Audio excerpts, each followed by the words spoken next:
everybody, I'm Tom Vassell. And I am Sam Healy, resident expert on chess. Okay, so Z Garcia is out jaunting around the globe currently, so it is just us two. Yep. Dice Tower Dive is a, I would say Bio-Lake Week show, but buy whenever we can do it show. Bio-weekly? It's not. Bio-weekly? What is that? Dice Tower Dive is when we take a deeper look into a subject, and today we're taking a look at the classic game chess. But we must start out by saying... Not experts. No. Not even close. We're not pretending to be experts. Nope. At the same time, even though I'm not the hugest fan of chess, I don't want you to come in thinking we're haters either. Well, maybe Sam's a hater. I definitely am not. Yeah, I mean, chess is chess, right? This is a game that I have played over the years. I would imagine you've played it at least a few times. Oh yeah, I used to be in a workers. Not workers' comp, but it was in high school, one of those work release programs for high school, and DECA Club, that's what it was, the DECA Club. I don't even remember what the DECA is. Anyway. Something chess. One of the guys that was in that same group was actually nationally ranked as a high schooler. He was like 15th in the nation or something like that. And we played him, I played him like 4 or 5 times, and he beat me in like 10 minutes. Real fun! But no, we had a great time. I mean, he fascinated me. Chess is definitely one of the games in the lexicon that everyone knows, even if you don't know everything about chess. And not everyone knows the rules for chess, I found out. Yeah. But everyone knows what the pieces look like. They know there's a knight, there's a dice tower, right. There's a king and a queen, and Wait, people a dice know. Tower? Wait a minute. The rice rook. Yeah. It's royal blue. All right. So where did chess come from? So chess came from a game called Chaturanga. This is the Wikipedia page because it shows how educational I am. This is an ancient Indian strategy game that's commonly theorized to be the common ancestor of board game chess, shogi, and other games, like Jiangxi. This particular game looks a lot like chess, frankly. In fact, the main differences are those weren't bishops, they're elephants. And we're not exactly sure how they move. Some people think they move like 2 spaces diagonally. Who knows? Anyhow. That's pretty cool. Yeah. I thought it was an interesting idea. I just don't know exactly where it came around. Chess itself came around. The game is believed to be derived, like I said, from Chaturanga, and it reached Europe in the 9th century from India when they conquered Hispania. Anyhow, chess is a 2-player abstract strategy game. 2-player, obvious. Abstract means there's really no theme. You could argue that there's a theme of war. No one will believe you. Why not? Because you're sliding a piece diagonally only on squares, and that's a bishop. How does that make any sense? No, it is abstract strategy, absolutely. But why couldn't the theme be war? No, I'm just saying there might be a war theme. It's just not there. Oh, okay. It uses 64 squares. How else do you explain the conflict that's there then? They're just, I don't know. That's conflict. That's battle. That's war. Well, anything where you're playing another person is conflict. Basketball is not war. I'm sorry, I'm not making my case. Are you sure about that? The main thing about chess is there is no hidden information in chess. You have 8 pawns. Let's see if I can make it. 8 pawns, 2 rooks, 2 bishops, 2 knights, a king and a queen. Yes. Boom. All right, and each piece moves very specifically. To capture your opponent's piece, you have to capture your opponent's king to win the game, and you do so by putting them in check, and then they cannot get out of check by any means, in which case we say checkmate. And again, another word that's reached in our lexicon, both check and checkmate. People use them all the time without referring to chess at all. Like if I catch Sam, I'll be like, checkmate. And then he shoots me. I don't know. That wouldn't be checkmate then. That would be check. Well, I know that was me lying. There's a few special rules like castling and moving your pawn 2 spaces on the first turn instead of 1, and those came later. Huh? Those came later. I'm sure. Yeah. Oh, you Sam's done his research on this. I did a little bit of research. Yeah. It used to be that the queen only moved 1 space diagonally. But it was after Queen Isabella and her powerful reign of Spain, I think. After that is when she was like, this will be the strongest piece. Well, yeah, it can move anywhere. From what I've read, yeah. Chess is the one game that seriously. I mean, it's treated more seriously than almost any other game there is. There's competitions all over the place. We have people treat poker pretty seriously too. Sure, but I don't think not to the same extent. And we've had chess champions. Well, I'm like cycling through pretty bad. We've had chess champions since 1886. That's the first one, Wilhelm Steinitz. There's boards that regulate chess everywhere. There's the Women's World Championship, the World Junior Championship, the World Senior Championship, the Blitz and Rapid World Championships. Like here is the speed chess, or well, even speed chess. Chess has always been timed too. You can't take forever. You have only a certain amount of time to play the game. Mm-hmm. There's a lot of chess championships around the world. There's also lots of themed chess sets. I just put up a few of them. There's no other game other than Monopoly that's been themed as much as chess. I like that one. The problem I always have with themed chess sets is that I can never remember what piece is what. Huh.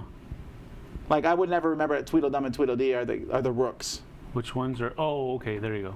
Okay, the rooks. Huh. Come on, you know you like it. Awesome! But again, how would you remember who was what? In this case, Luke is a knight. Wait a minute, there's two Boba Fetts? That's a nasty universe right there. Yeah, but there's also, and which one is the queen? Is it the Emperor or Darth Vader? I don't know. So one of the things about chess that's made it much more accessible to people who are our age and younger Wait a minute, why isn't Han the king and Leia the queen? And then have Obi-Wan be the bishops? Come on! I don't know.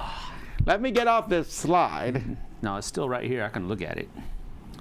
Chess also has a Markov property, which means prior moves are unnecessary to understand how to play the next move. You don't need to remember what you've done in the past. You only need to look at the future. Okay. That's why you can see a chessboard that's half done and they're like, do white, checkmate in 4 moves. And you're like, I guess you move these pieces around. And what already happened doesn't really matter. You know. This gentleman here, and I didn't write it down what his name was, he made the first mechanical chessboard back in 1770. Wait, mechanical chess? Yeah. What? Except it was fake. Oh, snap. He got caught, huh? I don't know if he got caught. I think he admitted later on, but like he went and showed it off to like royalty and like, look, the board moves on its own. You can play it. You can play the chess. But the fact is that chess did come to the computer side of things. Alan Turing, one of his colleagues, Dietrich Prinz, wrote the first actual automated chess playing program. It ran on the Ferranti Mark I computer at Manchester University. It couldn't play through a whole game of chess. Yeah, didn't have enough memory. He did his own calculations. I read about this too. He would do his own calculations, and it was faster than a computer that would be able to handle it. Yeah, which is kind of weird. But so these guys, like Alan Turing was like, chess. This is a good thing to do. It has no real world solutions, but by learning to play chess, we can teach a computer to do other things. Right. And as the years went by, more and more people played chess against computers. And of course, here's one of the most famous matches in history, which was Deep Blue against, I didn't write his name down here, very famous chess player who suddenly his name is gone out of my mind. Kasparov? Garry Kasparov, yes. Sorry. My goodness. 1977 was the first time that a chess computer was successful at a chess tournament. And as time went by, computers got better. Now, Garry Kasparov beat Deep Blue, but then eventually lost to it. And that was a big deal. And like, oh no, computers are taking over the world. No, computers can win at chess as time goes by. You ever have one of these or something like this? Do you ever play one of these electronic boards? No, I've never played one. Yeah, I mean, these were like in Radio Shack everywhere, in the 80s. Yeah, this absolutely. was before computers were really big. I wanted one. Oh, so did I. I was like, what? It tells you what the chess piece does? Yep. They had like Electronic Battleship and this. They were the two main electronic games. Yep. And this was a neat thing, right? And it's also fun because this was like the first time you could take a board game and play by yourself against a computer opponent. And they often have levels of difficulty. So this was the start of the downgrade. Of the downfall of board gamedom into solo mode. Yes. Oh my. But here's the thing. Once computers got more and more popular, chess became more and more prevalent on computers. So almost any computer you buy or any electronic device, you can get chess for it. They made some fun versions, like battle chess. This isn't actually battle chess. This is something very similar. But I used to play battle chess when I was in college all the time. Yep. I just wanted to see pieces kill each other because they had different animations. I believe there's 35 different animations in the game. Because That's really cool. A king can't capture a king. So nostalgic. Well, there was a Star Wars one. You remember that one? Yeah. Star Wars Battle Chess. They showed like a Wookiee smashing a droid. It was, Yeah. I would try to get pieces to capture pieces Just to see what just they to would see the animation. I didn't care about anything else. So back to chess. There's a lot of different versions of chess that are out there. If you go to Board Game Geek, there is almost 400 entries if you search for chess. 400 entries? Well, okay, but then look at this. Number 2 is Warship Chess, which is also known as Battleship. Apple Chess, Othello. Bingo Chess, Connect 4. Horse Chess, Parcheesi. So this is kind of ridiculous. Chinese checkers. Zhangji. Yeah, Chinese chess, Zhangqi is... Nightmare chess. I remember nightmare chess. That's Yes. fun. Well, speaking of this, nightmare chess. This one I thought I would talk about briefly. If you're a serious chess player, do this for a while, okay? Right. Because you'll hate this. This is from Bruno Fedudi. They made 2 versions of this. They're both basically the same, and you would just play cards as you were playing chess. It's like mixing chess and a collectible card game. Yeah. Chaos in a box. Yes. I loved it. It would be a nightmare for those chess players that take chess seriously. The other thing that happens when you look for chess online is you run into these things, and these are a couple, and I would say there's probably 50 different versions out there. Can you play chess with 3 or 4 players? So, a new generation of chess, 4 players, 3-player chess. Yeah. And these almost never work well. Kabuki was saying earlier in the chat that one of the coolest ways to play chess for her, I'm going back, sorry, it's called Bughouse Chess, where you play with 4 people and 2 chess sets. You play real fast and hand captured pieces to your partner next to you who is playing that color. I don't understand how that works. I guess I capture a piece and hand it to my partner, and he uses it on his board. So I'm trying to capture pieces as fast as I can. Yeah. It sounds like dodgeball, like when you're out and then you catch the ball and back in. Yeah. So the 4-player, 3-person chess thing has never really been solved. That's actually a phrase that's been used before. 4-player chess, solved. There's also the Star Trek chess. I didn't put that on here, but there's lots of variations of chess. In fact, there are many books written on chess. How many books do you think have been written about chess? I don't care what number I give you, it's probably more. But I would say 1 billion. 3 million. No, that's so if I look at the Google Books library project with like searches, there's 233,000. That's still a lot of books. Oh, only 250,000. Okay. But to be fair, people have been writing about chess for probably 100 years. Sure. So there's a lot of chess books out there. I have read about 5 or 6 in my lifetime where I was like, when I was a teenager, I was like, I'm going to learn chess. I went to the library, got chess books, and I was like, this is really boring, but I will learn. And then you would sit there, and with a chess game, you could write down all the moves, right? So I would sit there and I would play through it, and I'd be like, I feel like I'm getting smarter. But I didn't. Wow. So you pretty much got to the same point that I did, but I didn't have to read 5 books about chess. I would probably whooped you at that age. We'll never know. Maybe so. We'll never know. All right, so chess is a very popular game, obviously. There is tournaments all over the place. There's been championships. People play it on computers. People play it against each other. Chess.com is a really big website where you can go and play against others. I've used chess.com when I used to teach math. I taught the kids how to learn chess. It's a good, logical thing. Chess is not the only game in the world, though, that does what it does. I'd like to talk about some variants to chess, but before I do that, we have a couple contributors who would like to talk to us about chess, so we're going to go to them now. Let's hit it.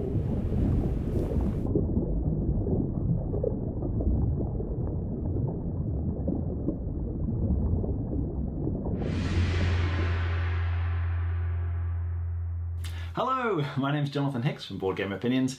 Now, chess is the classic abstract game. I actually really like chess, and that's for a couple of reasons. One is because it's a great, as an educational game, I think, to play. I've played it a lot with my son over the years, and in terms of teaching spatial awareness and sort of thinking ahead, or if they move their piece here, I could move my piece here, those sort of thought processes I think are actually great for then applying skills to other areas of life. It also provides tremendous value for money. If you really want to pour your heart and soul into chess, there's an awful lot of hours of gameplay you can get out of it. Now, I have played chess a lot over the years. It's been a few years now since I really played competitively. But in terms of, you can read books on the subject, you can play online, kind of ranked matches, and you can research the subject, and you can really get very good at chess and spend an awful lot of time playing it. And I love the time that I spent playing chess, although I don't play very much anymore. Obviously, one rather significant issue is the sort of mismatched opponent. If your opponent's either much better than you or you're much better than them, then it's not really much fun for either player. But if you can play with somebody of an appropriate level, there's a tremendous amount of depth to it, which is great. Now, what I really want to talk to you about today, though, is just one little element of chess strategy. I know you're thinking, really? Do I need to learn chess strategy? Well, this is, of all the things you could take from chess and apply in other situations, this is the one key thing I think that's the most useful, which is the idea of the double attack. Obviously, in chess, you can move one of your pieces, and then you might be threatening to take another piece. But then your opponent can just move the piece out of the way, and then, oh no, you can't take the piece anymore. But if somehow you can set it up, let's say there's two pieces, so that when you move, you can attack two different pieces at the same time, then they're stuck between the devil and the deep blue sea. If they move one piece, then you can take the other piece. So if you can somehow set up a double attack, then really you're going to have a massive step up and advantage in the game. And you can apply that to many other games, I think. There's lots of other games, whether it's abstract games or war games, where if somehow you can threaten them in two different places at the same time with one move, then that's the key thing you really want to try and engineer. And many games of chess are about engineering that kind of situation, and that becomes the deciding battle. So yes, I would take that from chess, see if you can apply that to other things, but really chess is the granddaddy, I think, perhaps with Go as well, of all the other abstract games that have come from there.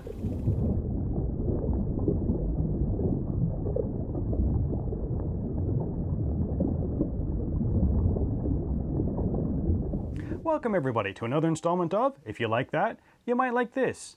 Now this week we're looking at chess. And I did not grow up playing chess, but I did join the chess club at my high school. We played chess almost every lunch hour until one day someone mentioned playing a role-playing game for a change. And the club soon transformed into an RPG club, and I left chess behind.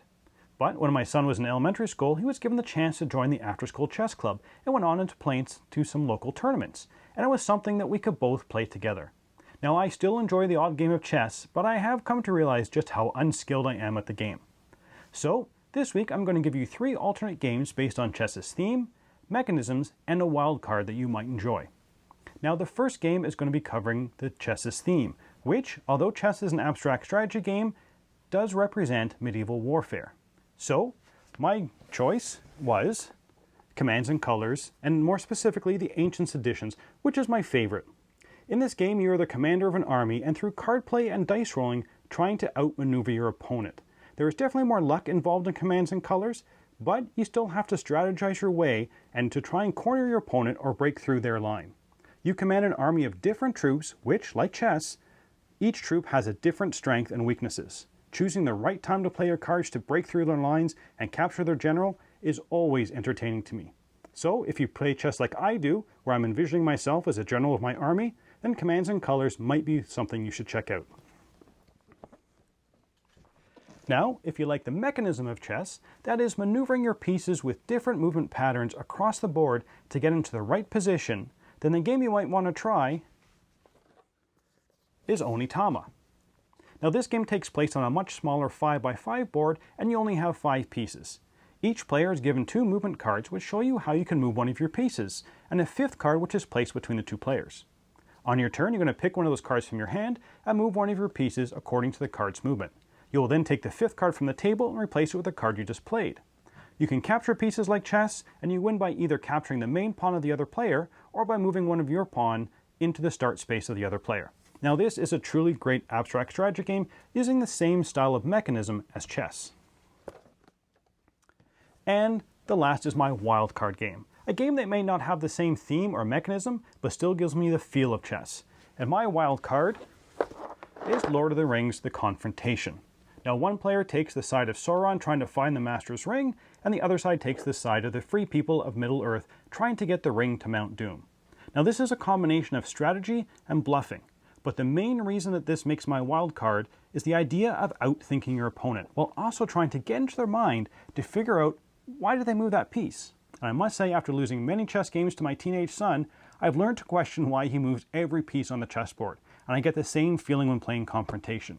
Why'd you move that piece? Are you trying to bluff me, or are you moving the ring towards Mount Doom? Plus, since Lord of the Rings is one of my wife's favorite themes, that certainly helps get this game to the table. So, those are my suggestions for alternate games based on the Chasis theme, mechanisms, and a wild card. I'd love to hear what your alternatives are in the chat or comments below.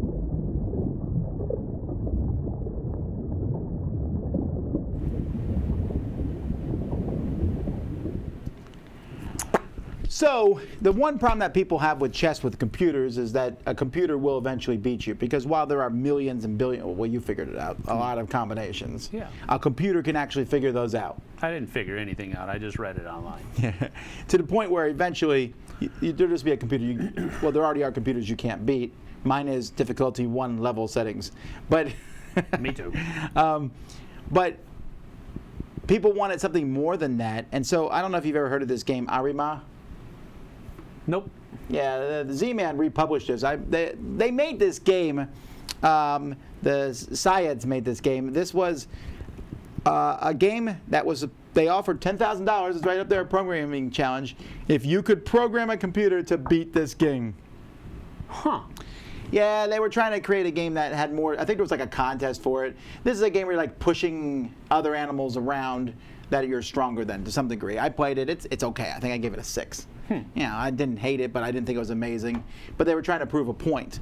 But there are other games that are similar to chess too. Graham already mentioned Onitama, but there's also the Duke. These are the two that I always think of. Right. Onitama is like a simplified 2-player, really small little chess, while the Duke is a more complex chess in a sense, but how you move each piece is listed on the piece itself, as you can see up there in the top.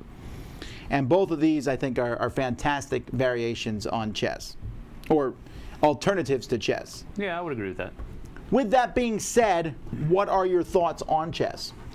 Oh, I like it. I mean, I used to play it a lot. I still, kill time by playing chess, and I still get whooped by the computer every single time I do. But it's still, I feel like I'm doing something smart with my time instead of just vegging in front of a screen on YouTube. Like, some Bejeweled or something like that. Yeah.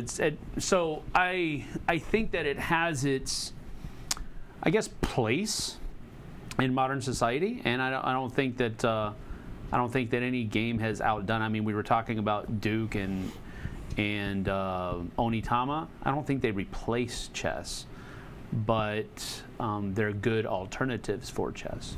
For me, they replace chess, but only because I just don't want to play chess. Again, I'll play it on the computer or something, and then I will usually only play it once in a row because I'm like, what? How did I lose so quickly?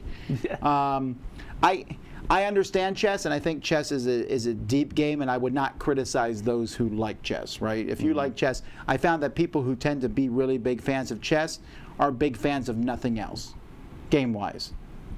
Maybe. It's possible. You can be like, hey, look, here's Hive. Here's another game that's, an abstract strategy. They might get into it. Yeah. And some people will fade away from chess, but chess is a lifestyle game. True. You play chess, and you love chess. Chess is very deterministic. I like there to be a bit of luck in my games, maybe, if at all possible. Well, I guess the luck in chess would be your opponent. Sure. The fact that look, they it's won't Garry see... Kasparov. I lost. Yeah, right. Well, of course. But, I mean, that's kind of where the luck or the random aspect comes in. Is your opponent going to be seeing all of the different moves that he can make or not? So... Sure. So I used to play chess as a kid. I played it a lot. I tried to learn and get good at it, and at some point it fell beyond. When I went to college, I played against a few people and realized I was nowhere near on any kind of level what I thought maybe I was at. And And even now, every once in a while, I'll be at a family reunion or something, and some teenager will walk up and be like, let's play. And I'm like, oh, boy. All right. What? You checkmated me in 6 moves? You're so smart. Yeah. Also, I'm so stupid. Right. But definitely chess has it's left its mark on the world. Chess pieces are used. We use them all the time on the dice tower and things like, hey, I need some board game decoration. Chess pieces. They work, right? That's true. Because that's a board game thing. Mm-hmm. Do you guys have any comments or questions before we shut this one down or things? The comments. Scott Elam says, I love chess, but still have more than 100 board games. Sure, and I don't think anything is across the board. Right. I'm just saying that if I went to a chess meetup and was like, hey guys, I got Terra Mystica, I don't think many people are going to be coming over and playing with me. They're really interested in chess. Yeah, maybe so. Puerto Rico doesn't have luck either. Well, almost no luck in Puerto Rico. The way that the plantation tiles come up is there's some slight luck there. That's what I don't mind. I don't mind that slight luck. Like the Duke, the tiles, as you pull them from the bag, there's a little bit of luck in how that comes out. There's lots of games with no luck. Huh. Wee Chong-un says, interestingly, I find myself not enjoying games like Onitama Hive, Santorini, and the Duke because they pale in comparison to chess. Well, I think the reason I like them more, also, I think I can wrap my brain around them a little easier than chess, but also, if I play with somebody, the chance of us being on the same level is much higher. For me, the disadvantage of chess is I'm usually playing against someone who I'm just not going to beat. And you could say, well, that's the challenge. You play them, you learn from what they did. Yeah, I get it, but after a while, I like a chance of winning. Yeah, I guess in those situations, maybe it's part of my personality, but if I'm playing somebody that's better than I am, and like noticeably so, I'll start the game off by just mimicking everything that they do, but then I'll just try to stop everything that they do. Sure, but defensive games don't work. You eventually I'm not lose. trying to win. I'm just trying to make the game go as long as I possibly can, so I can then say, yeah, this guy's ranked 15th in the nation. I lasted for half an hour. You know? Yeah, but your time clock is almost out. Exactly. Look how long I've lasted. Uh-huh. So, I don't know. I mean, there's fun ways to play any kind of game, I guess. Chess is the thinking man's fun game. Most don't think nowadays, so there goes their fun. No, that's kind of pretentious to say stuff like that. You know, like if you don't like chess, well, you don't like to think. No, you gotta be careful about that. I will say it does make you think. There's no question, but there's lots of games that make you think. Yeah, there's a whole bunch of games that make you think. Nothing but thinking. Is there a way to handicap in chess like there in the game Go? I'm sure there's ways online. I mean, in Go, you just give the other person a few more stones. I'm not gonna play with any pawns. Would that work? That's a handicap, right? Yeah? I could put you on check on turn 1. Right, that's what I'm saying. No. Yeah, I slide my queen diagonally over. No, One space. But that's the thing. Your queen can't jump pieces, so you would also have to be playing with no pawns in order to check in one. Oh, I see what you're saying. Sure. It would have to be at least 2 because you'd have to get a pawn out of the way. Probably someone's going to say that's actually not a disadvantage. You know, your pieces right? can get out quicker. Yeah, it's I don't know. true. It's probably true. Oh, he met his wife when I was her chess coach. Say what? Whoa, just celebrated our 20th wedding anniversary today? Well, congratulations. Yay, chess. Well, this is very good. We did this video for you. That's not truth. It is true. I noticed you didn't bring up 3D chess from Star Trek. Oh, I mentioned it. You know, I just mentioned in Crossing, but I don't think, if I recall correctly, that wasn't even a real game. They were just had stuff there, and then people made rules for it, and you could buy it. I did hear that. I don't know how accurate it is, but yeah. Hidden movement chess? Who's Say the best what? at chess at the Dice Tower? I don't think we've had a tournament here. Probably Chris. You don't think so? You can't do that whole think 3-4 moves ahead. Yeah. Well, see, that's another thing too, right? It might be Roy. Roy usually. You never know, right? He's frustrating sometimes. The thing is, you can look like they'll talk about how many moves. I remember reading once, I don't remember who it was, there was these 2 guys who played a chess match, and one guy beat the other. So the press asked the loser, like, how many moves can you see ahead? And he named this really high number. Then they asked the other guy, and he's like, one, but always the right one. You know, I guess there's that, but you know, you're like, okay, if I move here, then they'll do this, and then I can go here, and after like 3 moves, I'm like. Standard handicap says Wei Chang is to give odds, remove a piece for yourself. The other way is to play speed chess and give one person a time advantage. I've never played speed chess, but I think I would like to. To play speed chess and give one person. You have like 10 minutes or something. And the you other have to person move has really like fast. half an hour. And you have to, yeah, right. That makes sense. Wait. What are your Wow. thoughts? What are your thoughts on chess by mail? By mail? Yeah, people used to mail their. Wei Chang says he was 15 and she was 13 when he was her chess coach. They got together a year later, then 9 years later they got married. Wow. He says, yes, we chess players like to take things slow.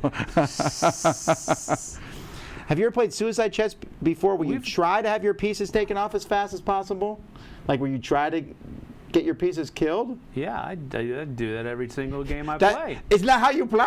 That's what I do. Armageddon Chess is where white gets 5 minutes, black only gets 4, but black wins on a draw. Oh my word. 5 minutes? Wow. I've watched people play speed chess, and it makes my head hurt how fast they move. And they're actually knocking pieces over on the board and trying to pick them up because they're moving so quickly. Blindfold chess? Come on, you guys are trolling now. Blindfold chess. Whatever. And Joey mentions chess boxing. Yes, it's a thing. Huh? I tell you, they would play there's like a time thing. I don't remember how you would switch. You would play chess for a while, and then they would like go stop, and then you go duke it out? box each other, and then come and so the thing was, like after a while playing chess, you would be like, The more you get hit, you're gonna lose. well, so you could lose by either being knocked out or by being checkmated. Either one would make you lose. Can you like right like you're playing chess and then right before that thing goes, Kate night's over. I'm good. I ain't gonna get hit in the face. The more you get hit though, the more you're like, right, you can't think right. Man. Roll a 6-sided die. Each number corresponds to the kind of piece you may move that turn. That sounds horrible. Ugh. Oh That's like a nightmare version of roll and move. So there's a lot of different chess. Sensory deprivation chess. Well, again, it's kind of blindfold chess. I guess you stuff your nose too. You can't feel the pieces. I've seen people have You gotta played. use the force. How do you move the pieces if you Don't they? No, don't they show like people who are really smart? They're like knight to c4. Oh no. You've seen that like in movies, right? Where people are like saying the moves. Yes, I've seen it in a movie. Actually, in movies, I've never seen this in real life. In movies, they'll have a chessboard on the table, and someone will come in and make a move, and then later on, like the next day, the other person comes in and makes a move. I've never seen anyone do that in real life. What happens if you go unconscious in a boxing chess round? Oh, you lose. In a chess round. Oh, you mean like if you just You just like slump over. The ref comes up and he's like, 1, 2, 3. Alrighty. Well, What in the world? I feel like we're getting silly here at the end here. Again, Yeah. not trying to mock chess, but it's interesting how many chess variants and things there are out there. Alrighty. That's true. Well, if you like chess, fantastic. That's our Dice Tower Dive. We're going to play a game right now. Well, we thought about playing a game live, and then we were like, we'd be criticized so badly Endlessly. on every single move. Also, I don't think we have a chess set here. I don't think we do. So we would have. Sure. We would have. All right. Anyway, thanks for watching. Until next time, I'm Tom Vassell. I'm Sam Healy, and chess is not a sport. See you on the flip side. Bum, bum, bum, bum.